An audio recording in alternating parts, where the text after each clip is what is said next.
Hello aspirants, एम civil services की platform पे मैं अभिषेक कुमार आपका स्वागत करता हूं। जैसा कि आप देख सकते हैं कि पीछे हमारा सेटअप चेंज हुआ है। पहले मैं आपको व्हाइट बोर्ड में पढ़ाता था, पर जैसे कि सिस्टम चेंज हो रहा है, मॉडर्न सोसाइटी चेंज हो रही है, हमारा जो टीचिंग मेथड है उसको भी चेंज होना चाहिए। इसी चेंजेस के साथ हम एक नए लेक्चर को शुरुआत करते हैं। आज हम पढ़ेंगे फेडरल सिस्टम। ठीक है, जैसे कि हम कॉन्स्टिट्यूशन में बहुत सारे चेंजेस देखते हैं ना, वैसे ही हमारा ये मॉडर्न टेक्नोलॉजी का यूज आज से हम आपके साथ कर रहे हैं। चलिए तो स्टार्ट करते हैं फेडरल सिस्टम को। आज हम पढ़ेंगे फेडरल सिस्टम। पिछले क्लास में हमने क्या देखा था?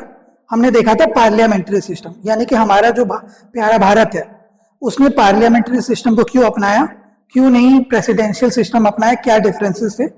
आज हम जानेंगे यूनिटरी फीचर, यानी कि एकात्मवाद की एकीकृत संस्थान, एकीकृत सिस्टम, और दूसरा फेडरल या संघीय प्रणाली। तो इन दोनों प्रणालियों को समझने की कोशिश करें। तो फेडरल सिस्टम का मतलब क्या होता है? फेडरल सिस्टम का मतलब होता है कि ऐसा एक संघ जो कि कई सारे छोटे छोटे प्रोविंसेस से या छोटे छोटे प्रांतों से मिलकर बना होता है। ठीक है, तो फेडरल सिस्टम का जो बेसिक डेफिनेशन होता है, अगर हम थोड़ी देर में आपको बताऊंगा कि बेसिक जो एक्चुअल में ट्रू फेडरलिज्म होता है वो क्या होता है, तो उससे पहले जानते हैं हम कि यूनिटरी फीचर क्या होता है। तो इसको भी जानना जरूरी है हमें। इन दोनों का हम समझ जाएंगे तो दोनों को समझ पाने के कारण हम अपने प्यारे भारत में कौन सा चीज इस्तेमाल होता है, क्या होता है, क्या हम ये दोनों में से कौन सा इस्तेमाल करते हैं, इनको समझना आसान हो जाएगा। और इससे हमें ये समझ में आएगा कि जो हमारे लॉज या हमारे जो नियम कानून बनते हैं वो कैसे बनते हैं, क्यों इस तरह के नियम कानून ही हम अपनाते हैं। तो चलिए स्टार्ट करते हैं। सबसे पहले देखिए, फेडरल और यूनिटरी सिस्टम के लिए आपको मैं एक तरीके से बता दूं। देखिए सिंपल सा बात है, एक कोई भी सिस्टम है, मान लेते हैं एक कंट्री है। ठीक है, इस कंट्री के सेंटर में,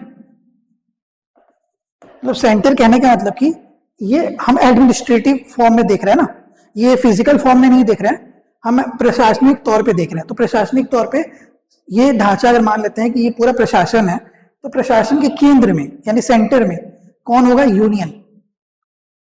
ठीक है, यूनियन होगा। तो जो यूनियन है, ये यूनियन सबसे ज्यादा पावरफुल होगा अगर ये यूनिटरी सिस्टम होगा। यूनिटरी यानी एकीकृत प्रणाली होगा, तो ऑटोमेटिक है कि ये जो आपका यूनियन है ना, ये पावरफुल रहेगा। यानी कि सारी पावर, चाहे वो लेजिस्लेटिव हो, एग्जीक्यूटिव हो या जुडिशियरी हो, ये तीनों किसके पास होंगी? तो ये तीनों होंगी यूनियन के पास। पर देखिए क्या सिस्टम होता है, फेडरल सिस्टम क्यों बनाना पड़ गया?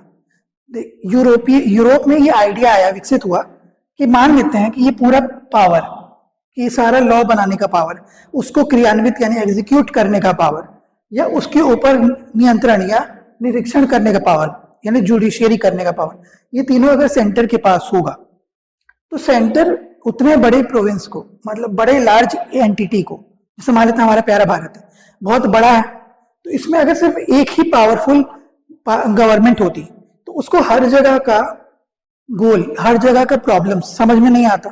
तो वही केस हुआ यूरोप में। क्या हुआ कि छोटे छोटे जो प्रांत थे उन्होंने विद्रोह किया कि भाई अगर केंद्रीय प्रणाली होगा, सेंट्रलाइज्ड टेंडेंसी होगी, तो उससे होगा क्या कि जो हमारी एक्चुअल प्रॉब्लम है ना वो नहीं सुनी जा पाएगी। हो सकता है मान लेते हैं कि इस एरिया में, ठीक है, इस एरिया में आपको क्या देखने को मिले? इस एरिया में आपको देखने को मिलेगा कि इनका जो प्रॉब्लम है वो कुछ अलग होगा। फॉर एग्जाम्पल मान लेते हैं वाटर क्राइसिस है, वाटर का प्रॉब्लम, पानी का प्रॉब्लम है, पर हो सकता है इस एरिया में हो सकता है कि वाटर की प्रॉब्लम ना हो सकता है यहाँ पे एयर की प्रॉब्लम हो।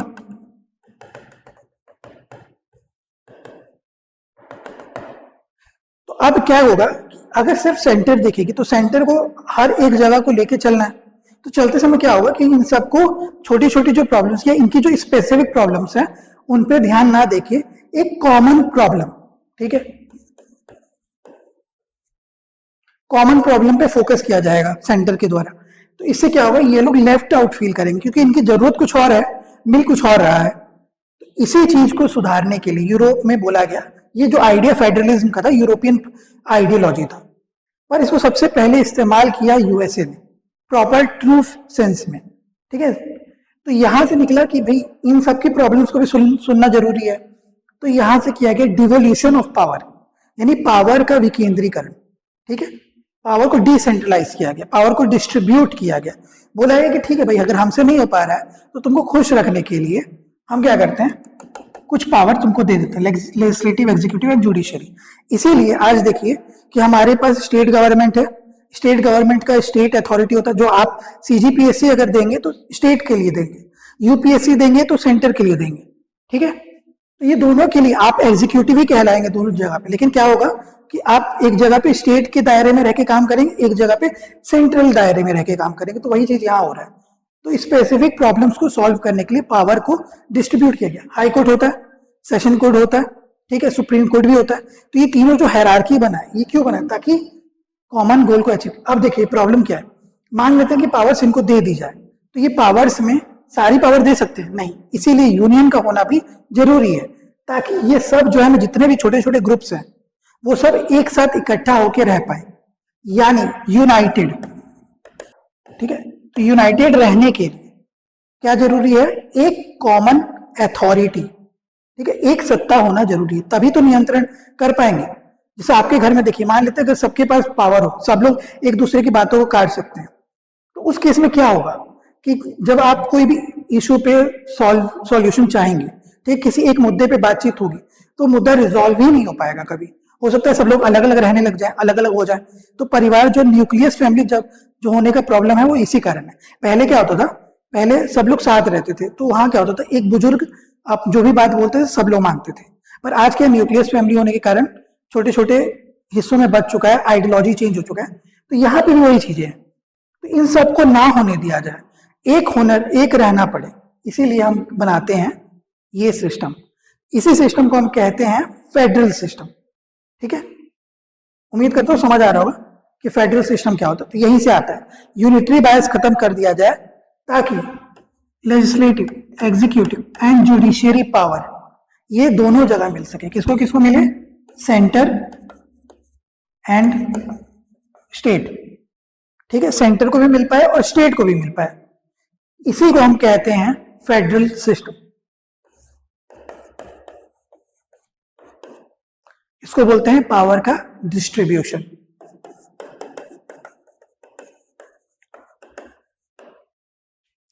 ठीक है, तो ये तो हो गया भाई कि पावर ये है। अब जानते हैं कि हमारा प्यारा भारत क्या एक्चुअली फेडरल है, कहीं टर्म लिखा है, नहीं लिखा है। पार्ट 1 जब आप देखेंगे तो उसमें क्या लिखा हुआ है, union of states, India that is Bharat is a union of state, article 1 में। ठीक है, तो जो यूनियन ऑफ स्टेट है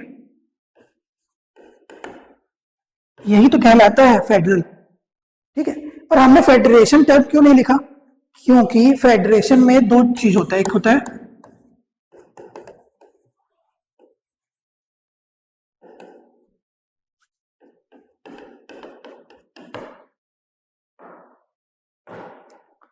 ट्रू फेडरेशन,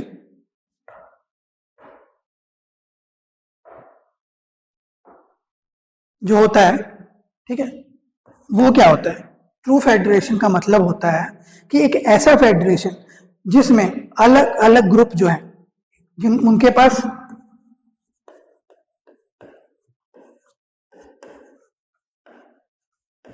ऑटोनॉमी होगी, स्वायत्ता होगी।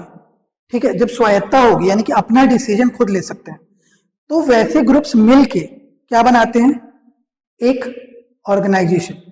उसी ऑर्गेनाइजेशन या उसी कंट्री को हम, मतलब उस पूरे समूह को हम बोलते हैं यू फेडरेशन, यानी यूएसए जो है, United states of America. USA क्या है, यूएसए बेसिकली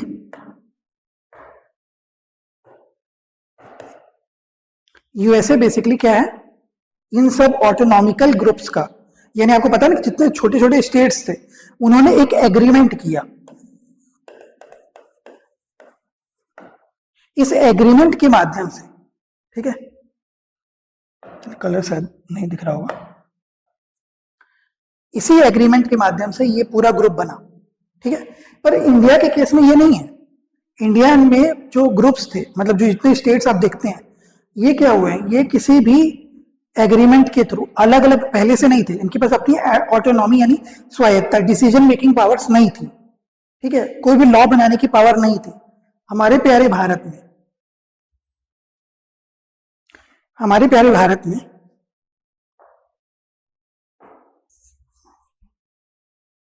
ठीक है, हमारे प्यारे भारत में क्या होता है, इंडिया की साउदर्न पार्ट बनाया हूं, पूरा आपको बनाने की जरूरत नहीं, बस स्टेट को समझाने के लिए बता रहा हूं।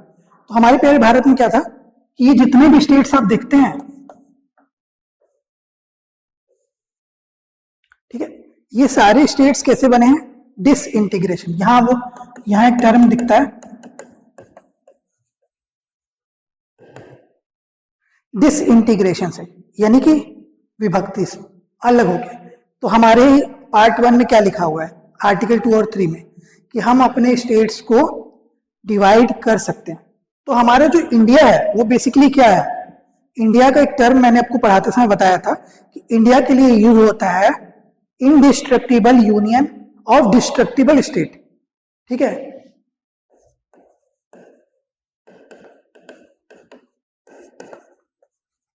ठीक है, पर यूएसए के केस में ऐसा नहीं होता है, ठीक है। यूएसए में स्टेट्स को जो सेंटर है वो डिसइंटीग्रेट नहीं कर सकती, उनको ना ही उनका कोई बाउंड्री चेंज कर सकती है, ना नाम चेंज कर सकती है, ना ही उनके लिए जो डिवीजन है वो बढ़ा सकती है, अनटिल अनलेस वो लोग खुद अपना ये डिसीजन ले, ठीक है। पर इंडिया में ऐसा नहीं है, इंडिया में आर्टिकल 2 और 3 के माध्यम से आप नए स्टेट्स बना सकते हैं, नया नाम दे सकते हैं, बाउंड्री को अल्टर कर सकते हैं, ये सब मैंने पढ़ा दिया आपको। तो ये सब कहाँ है, यही तो पावर है। इसीलिए हम क्या कहलाते हैं, हमारा प्यारा भारत कहलाता है, हमारे प्यारे भारत को क्या कहते हैं हम बोलते हैं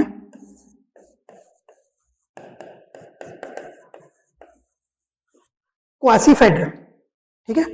क्वासी फेडरल का कारण यही था, समझ में आ गया। तो चलिए आगे देखते हैं, उम्मीद करता हूं ये समझ में आया क्यों हमने क्वासी फेडरल, एक जो वेरे थे, ठीक है, इसी वेरे, उन्होंने बोला था क्वासी फेडरल टर्म, यही कारण था कि हम जो है ना एक अलग अलग ग्रुप से बने जरूर हैं, इसीलिए हम अलग अलग ग्रुप्स को हमने पावर भी डिस्ट्रीब्यूट किया, इसीलिए बी.आर. अम्बेडकर ने कहा कि हम फेडरल सिस्टम है।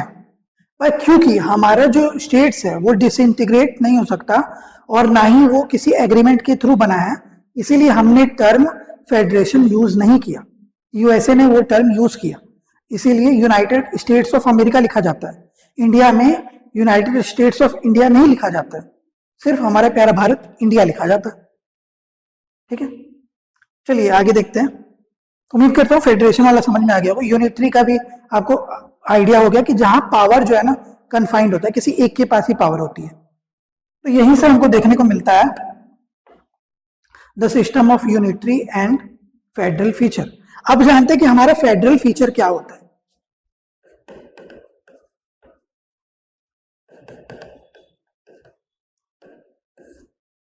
जब भी फेडरल फीचर की बात हम करते हैं ना, तो देखिए इसके बहुत सारे फेडरल फीचर्स को मैं बता सकता हूं, पर कुछ इंपॉर्टेंट जो फेडरल फीचर है उनको मैं बताता हूं। उसका एक टेक्निक है, देखिए आप चाहें तो उसको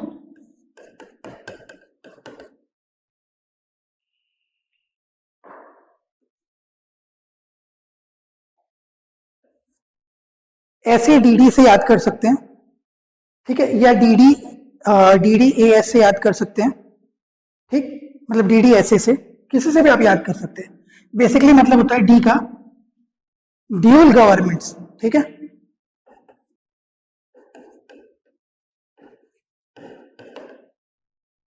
ड्यूल गवर्नमेंट, ठीक है। इस डी का मतलब है यहां पे ड्यूल गवर्नमेंट के बाद डिस्ट्रीब्यूशन ऑफ पावर या डिवीजन ऑफ पावर।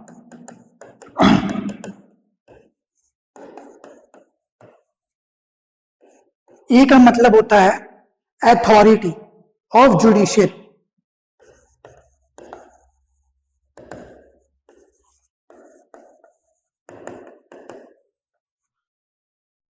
और एस का मतलब होता है सुप्रीमेसी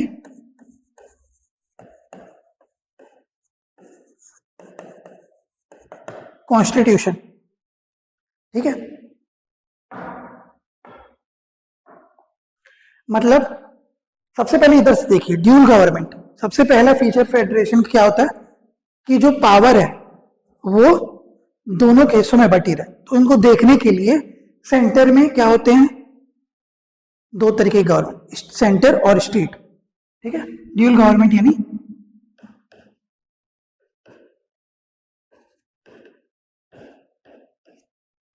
स्टेट और सेंटर दोनों जगह पे पावर्स डिस्ट्रीब्यूट, ठीक है। तो यहां जब ड्यूल गवर्नमेंट कर दिया तो यहां से डिवीजन किया गया। डिवीजन कहां से, 7th शेड्यूल से, ठीक है। 7th शेड्यूल से आपको दिखता है डिवीजन ऑफ पावर, यानी आपका कॉन्करेंट लिस्ट, ठीक है। 7th शेड्यूल में आपको क्या दिखेगा, सेंटर लिस्ट, स्टेट लिस्ट और कॉन्करेंट लिस्ट।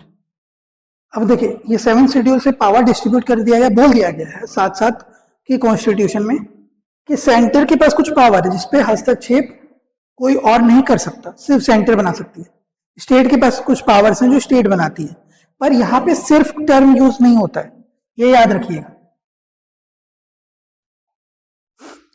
ठीक है। जब भी हम यहाँ बात करते हैं सेंटर की, तो सेंटर लिस्ट में जो भी चीजें दी हुई है वो ओनली होता है, यहाँ पे ओनली याद रखिएगा कि सिर्फ और सिर्फ सेंटर बना सकती है, पर स्टेट के साथ ओनली टर्म नहीं होता है, क्योंकि इमरजेंसी जैसे केसेस में, ठीक, यानी आर्टिकल 352, 249 के केस में जहां पे जो पावर्स हैं वो कहा जाती हैं, सेंटर के पास, यानी राज्यसभा चाहे तो स्टेट लिस्ट की कुछ पावर्स को चेंज कर सकते हैं कि नहीं, अब इन पे पावर जो होगा कोई भी लॉ बनाने का वो होगा सेंटर के पास, ठीक है। स्टेट लिस्ट में, ठीक है, स्टेट के बिल्स होते हैं जो गवर्नर रिजर्व करता है।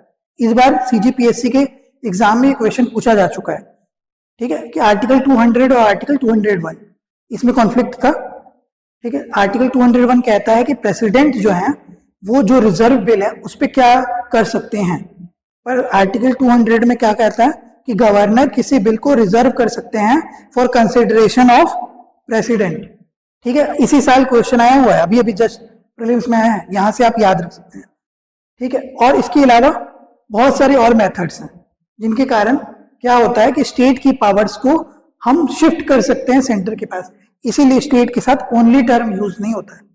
कॉन्करेंट होता है कि ऐसे केस जहां पे सहभागिता बनी रहे, मतलब दोस्ती बनी रहे, भाई कहीं ऐसा ना हो कि आपस में कॉन्फ्लिक्ट अराइज हो जाए, तो कुछ ऐसे भी चीजें होती हैं जिन पे दोनों को पावर होती है, बोथ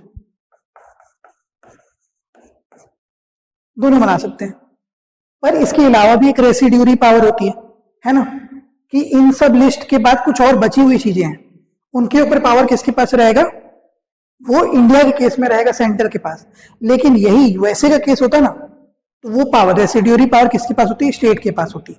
इसीलिए हम क्या है, यूनिटरी बायस के साथ एक फेडरेशन है, मतलब एक संघ है जिसका झुकाव किसकी तरफ है, सेंटर की तरफ है, ठीक है। उम्मीद करता हूं ये समझ में आ रहा होगा। इसको रिलेट कैसे करते हैं, देखिए सबसे पहले ड्यूल गवर्नमेंट था, by cameral, state government, central government. तो जो सेंट्रल गवर्नमेंट था वहां पे भी दो चीज, फिर बाई कैमरलिज्म आता है, यहीं से अंतर करके कि स्टेट का रिप्रेजेंटेशन सेंटर में कैसे होगा, तो बाई कैमरलिज्म से, यहीं से निकलता है बाई कैमरलिज्म, यानी द्वि सदनीय व्यवस्था, ठीक है। आप देखते हैं ना कि सेंटर में राज्यसभा भी है, लोकसभा भी है। राज्यसभा किसको रिप्रेजेंट करता है, स्टेट्स को। लोकसभा किसको रिप्रेजेंट करता है, सारे लोगों को, पीपल, कॉमन पीपल को, ठीक है। तो यहां से आपको दिखता है बाई कैमरलिज्म ड्यूल गवर्नमेंट से। उसके जस्ट बाद आता है डिवीजन ऑफ पावर, ठीक है, ताकि पावर डिस्ट्रीब्यूट हो तो भाई बीच में मतभेद ना हो, कॉन्फ्लिक्ट ना हो। फिर यहां से आता है कि भाई मान लो कल को सेंटर बोले कि नहीं भाई हम सारा पावर ले लेते, क्योंकि आर्टिकल 368 कहता है, ठीक है, यानी कि अमेंडमेंट का पावर जो कहता है कि सेंटर चाहे तो, यानी यूनियन जो चाहे तो पार्लियामेंट में लॉ पास करके स्टेट की पावर्स को भी खत्म कर सकता है, ठीक है। मतलब बेसिकली अगर सेंटर बोले कि हमारे पास अमेंडमेंट की पावर है, यानी संशोधन करने की पावर है, तो हम संशोधन कर देते हैं, आपके सारे पावर को हम ले लेते हैं। इस केस में एक्टिवेट होगा कौन, जुडिशियरी, ठीक है। लेकिन इस पावर को देता कौन है, इस पावर को देता है सुप्रीमेसी ऑफ कॉन्स्टिट्यूशन, कि अगर ये लेने का लगे इसका पावर को, तो बोलेगा कि नहीं भाई आप हमको पावर नहीं दिए हो, पावर हमको कहां से मिला है, कॉन्स्टिट्यूशन से, संविधान से। तो संविधान अगर ऊपर है, सर्वोच्च है, तो संविधान की बात सुनी जाएगी भाई।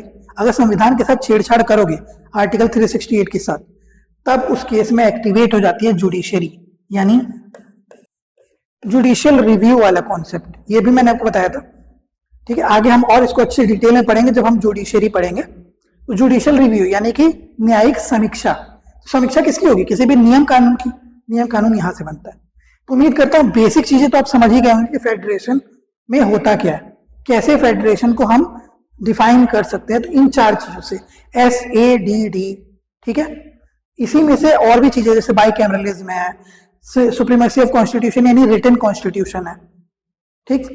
तो जहां जहां रिटन कॉन्स्टिट्यूशन होगा फेडरलिज्म होगा, क्योंकि इसको पावर अगर देना है तो कहीं तो लिखित होगा ना भाई, एक जगह पे सिंगल यूनिटरी होगा, सिंगल रिटन कॉन्स्टिट्यूशन। देखिए हमारे एक ही कॉन्स्टिट्यूशन में तीनों के लिए पावर दी हुई है, मतलब स्टेट के लिए भी पावर दी है, सेंटर के लिए भी पावर दी है, और साथ ही साथ आर्टिकल 243 के तहत लोकल गवर्नमेंट को भी पावर दी गई। तो सारा पावर कहाँ लिखा हुआ है? कॉन्स्टिट्यूशन में। समझ में आ गया? ये होता है रिलेट करने का तरीका। ऐसे पढ़ना चाहिए ताकि रिलेशन रहे और आपको लंबे समय तक वो चीजें याद रहे, ठीक है। तो यहाँ ये फेडरलिज्म वाला कॉन्सेप्ट यहाँ पे खत्म होता है। यूनिटरी फीचर तो आपको समझिएगा कि सारा पावर किसके पास होगा? सेंटर के पास। जुडिशियरी भी सेंटर के पास, सब कुछ सेंटर के पास। तो जो बेसिक हमारा जो क्वासी फेडरल वाला टर्म है ना, वो लिया कहां से गया था? तो हमारा जो आइडिया था वो आया था कनाडा से, क्योंकि कनाडा भी क्या था? कॉलोनी था, ठीक है। तो इंडिया भी क्या था?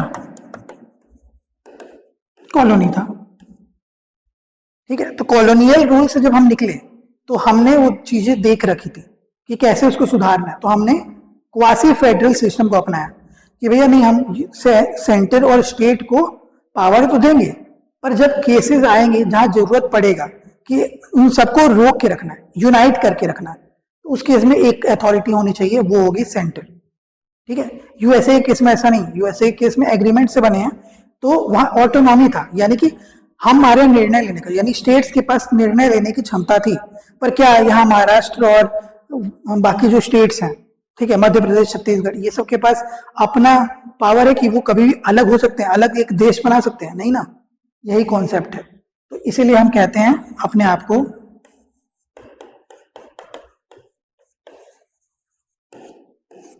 क्वासी फेडरल, यानी संघ जैसा। हम संघ हैं क्योंकि हम सब क्या बने हैं? ग्रुप्स में बने हैं। हमारा अलग अलग स्टेट्स डिवाइड किया गया है, उन सब स्टेट्स को पावर भी दिए गए, पर हम बने हैं पावर टुवर्ड्स सेंटर। सेंटर की तरफ ज्यादा पावर, जो झुकाव हमारा जो है ना, टेंडेंसी, वो सेंटर की तरफ ज्यादा है, ठीक है। तो ये था हमारा फेडरल सिस्टम और यूनिटरी सिस्टम। उम्मीद करता हूं आपको फेडरल सिस्टम समझ में आ गया होगा। संघवाद जो फ्यूडस टर्म है, ठीक है। फेडरल सिस्टम का मतलब, जो फेडरेशन टर्म है वो कहां से निकला है? फ्यूडस से। फ्यूडस का मतलब होता है संघीय, ठीक, एग्रीमेंट से बना हुआ कोई भी संघ, ग्रुप, ठीक है। और जहां भी इज्म आता है, ठीक, कोई भी टर्म जैसे फेडरलिज्म हो गया, कॉन्स्टिट्यूशनलिज्म हो गया, जहां भी ISM आएगा उसका मतलब होता है आइडियोलॉजी, ठीक है। तो जब भी आइडियोलॉजी का पढ़ना हो तो ISM, इसका मतलब होता है आइडियोलॉजी, यानी कि विचार, ठीक है। तो संघीय विचार है, यानी संघीय प्रणाली है। तो ये था हमारा आज का चैप्टर। उम्मीद करता हूँ ये चैप्टर आपको अच्छा लगा होगा, इस नए मेथड से पढ़ने में भी आपको अच्छा लगा होगा, और इसी सिनेरियो के साथ हम आगे बढ़ते जाएंगे और आपके लिए नए टॉपिक्स को हम और अच्छे से नए मेथड्स के थ्रू आपके सामने पेश करने की कोशिश करेंगे। चलिए, तो इस लेक्चर को यहीं पे एंड करते हैं। इस सब लेक्चर के साथ आपके लिए एक अनाउंसमेंट है। हमारा नया CGPSC और UPSC का बैच, जो कि CGPSC का बैच मॉर्निंग 8 बजे से 11 बजे तक चलेगा, वो स्टार्ट हो रहा है 3 मार्च से। तो अगर आप एनरोल करना चाहते हैं, खासकर फीमेल, ठीक है, या डिसेबल पर्सन, या फिर वैसे लोग जो कि एक्स आर्मी मैन, ठीक है, या वैसे लोग जिनकी आय यानी इनकम बहुत कम है, तो वैसे लोगों के लिए हम बहुत ही बढ़िया छूट देने वाले हैं अपने कोर्सेज में। और ये कोर्स आपको 13 से 14 मंथ के अंदर, 12 से 13 हमारा पूरा टारगेट रहेगा, बट मैक्सिमम हम उसको 13 to 13.5 तक कंप्लीट कर देंगे। पर हमारी पूरी कोशिश रहेगी कि अगर हम मार्च में स्टार्ट करें तो नेक्स्ट मार्च तक ये कंप्लीट हो जाए। तो ये कोर्स में हम आपको पूरा प्रीलिम्स, मेंस और इंटरव्यू की भी प्रैक्टिस करवाएंगे। अगर आप प्रीलिम्स और मेंस क्रैक कर लेते हैं तो वो इंटरव्यू का कोर्स भी इंटीग्रेट होगा, जहाँ पे senior faculty, senior IAS IPS officer, senior district collectors वगैरह को हम बुला के आपका इंटरव्यू प्रैक्टिस करवाएंगे, ताकि आपको इंटरव्यू पैनल का एक आइडिया हो सके। ठीक है, तो ये पूरा कोर्स का एक सिनेरियो है जो मैंने आपके सामने प्रस्तुत कर दिया। ये दोनों केसेस में होगा, चाहे वो UPSC हो चाहे वो स्टेट PSC हो। ठीक है, तो अगर आपको एनरोल करना है तो जल्द से जल्द एनरोल करिए। अगर 8 मार्च से पहले फीमेल्स एनरोल करती हैं तो उनके लिए हम 40% छूट दे रहे हैं अपने इस कोर्स में, क्योंकि 8 मार्च को क्या है, वुमेन्स डे। ठीक है, इसके अलावा हमारे कोर्सेज में 30% की छूट रहेगी डिसेबल पर्सन्स के लिए। ठीक है, या फिर एक्स आर्मी मैंस के लिए, या जो ऐसे लोग जिनको पैसे देने में दिक्कत हो, मतलब जिनकी आय इनकम, फैमिली इनकम बहुत कम। ठीक है, तो आप आइए हमारे साथ एनरोल करिए। सुबह 8 बजे से 11 बजे तक ये कोर्स रहेगा CGPSC का, और शाम को UPSC का बैच होगा, जहां UPSC की प्रॉपर कोचिंग होगी। हमारे कोचिंग में हम दोनों को अलग अलग डिवीजन के साथ पढ़ाएंगे। ऐसा नहीं होगा कि आपको CGPSC में ही UPSC का कोर्स भी करवाया जाए, वो दोनों कोर्स अलग होगा, क्योंकि दोनों की डिमांड अलग होती है। तो आप आइए हमारे साथ जुड़िए और हम आपके पाथ को और आसान बनाने की कोशिश करेंगे। तब तक के लिए अपना ख्याल रखिए, तैयारी करते रहिए। हमारे लेक्चर्स अच्छे लग रहे हैं तो प्लीज इस लेक्चर को लाइक करें, शेयर करें और साथ ही साथ बेल आइकन दबा दें, ताकि आपको आने वाले नोटिफिकेशन मिलते रहे। और अगर आपने अब तक हमारे चैनल को सब्सक्राइब नहीं किया है तो प्लीज सब्सक्राइब कर दें, क्योंकि मैंने देखा है कि लोग देखते तो हैं पर सब्सक्राइब बहुत कम कर रहे हैं। तो प्लीज सब्सक्राइब करिए और हमारे साथ जुड़िए, ताकि आप जो पाथ अचीव करना चाहते हैं, जो गोल अचीव करना चाहते हैं, उन गोल को हम आप तक लाने में पूरी तरह हेल्प कर पाए। Thank you and have a nice day.